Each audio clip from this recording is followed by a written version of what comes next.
நம்ம இப்போ பானிபூரி ரசத்துக்கு தேவையான அளவெல்லாம் எடுத்து வச்சுருக்கிறோம்.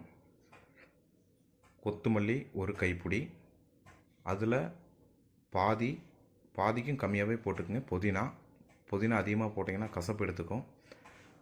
3 பல் பூண்டு, 4 விரல் இஞ்சி, ஒரு 7-8 மிளகா. காரமாக இருக்கிற மிளகாய் கம்மியாக போட்டுக்குங்க. இது காரம் கொஞ்சம் கம்மியாக இருக்கிறதுனால இது சேர்த்தி போட்டிருக்கிறேன். வாங்க இதை நம்ம எடுத்து அரைக்கலாம். அளவு கரெக்டாக இருக்கணும். புதினா அதிகமாக போனால் கசப்பு எடுத்துக்கும். முடிஞ்ச வரைக்கும் கொத்தமல்லி கொஞ்சம் தண்டோடையே வெட்டிக்கங்க, ஏன்னா அப்போ தான் கொஞ்சம் டேஸ்ட்டாக இருக்கும்.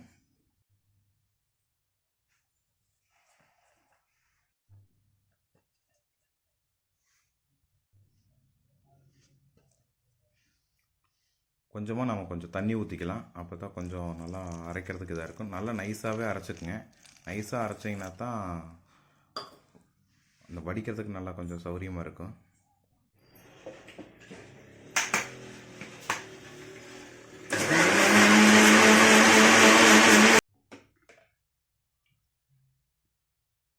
இன்னும் கொஞ்சம் அரைச்சிக்கலான்னு நினைக்கிறேன், ஏன்னா இன்னும் கொஞ்சம் தருன்னு இருக்குது, நம்மளுக்கு வடிக்கிறதுக்கு சிரமமாக இருக்கும்.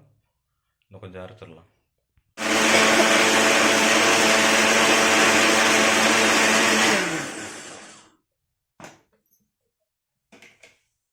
இப்போ நல்லா அரைச்சாச்சு. இப்போ எடுத்து நம்ம வடிகட்டலாம். இப்போ நம்ம அரைச்சி வச்சதை எடுத்து நம்ம ஒரு போசியில் ஊற்றிக்கலாம்.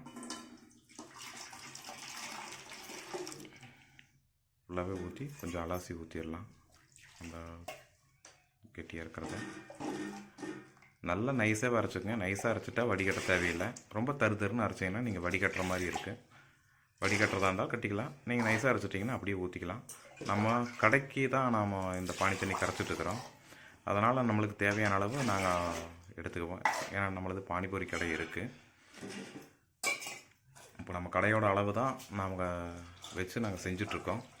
உங்கள் வீட்டுக்கு தேவையான அளவு கொஞ்சம் கம்மியாக போட்டுக்குங்க. அளவாக கொத்தமல்லி, அளவாக புதினா, இஞ்சி, பூண்டு இதெல்லாம் போட்டு அளவாக போட்டு செஞ்சுக்கங்க. இப்போ நம்ம கடைக்கு தேவையான புளி கரைசல் நம்ம ஊற்றுறோம். புளி நல்லா வீட்டுக்கு தேவையான அளவுக்கு நீங்கள் கம்மியாக செய்கிற மாதிரி இருந்தால் கொஞ்சம் கம்மியாக புளி போட்டுக்குங்க. ஏன்னா இதில் நம்ம எலுமிச்சம்பழம் சேர்த்துக்குவோம்.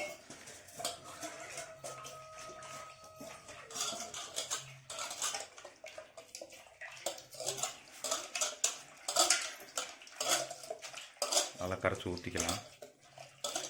கரைச்சி ஊற்றுனதுக்கப்புறம் புறாக்கட்டை எடுத்து போட்டுடலாம். எடுத்து போட்டதுக்கப்புறம் நாம் இன்னும் கொஞ்சம் தண்ணி சேர்த்திக்கலாம் அதில். ஏன்னா இது நம்மளுக்கு அளவு பத்தாது. கடைக்கு கொஞ்சம் நிறையாவே எடுத்துகிட்டு போகிறதுனால நம்ம எப்படியும் ஒரு 3 லிட்டர் பக்கமாக எடுத்துக்குவோம். மறுபடியும் கடையில் நான் போய் கொஞ்சம் புளிப்பு ஜாஸ்தியாக காரம் ஜாஸ்தியாக இருந்துச்சு அப்படின்னா நான் போய் அங்கே மறுபடியும் தனியாக ஊற்றிக்குவேன்.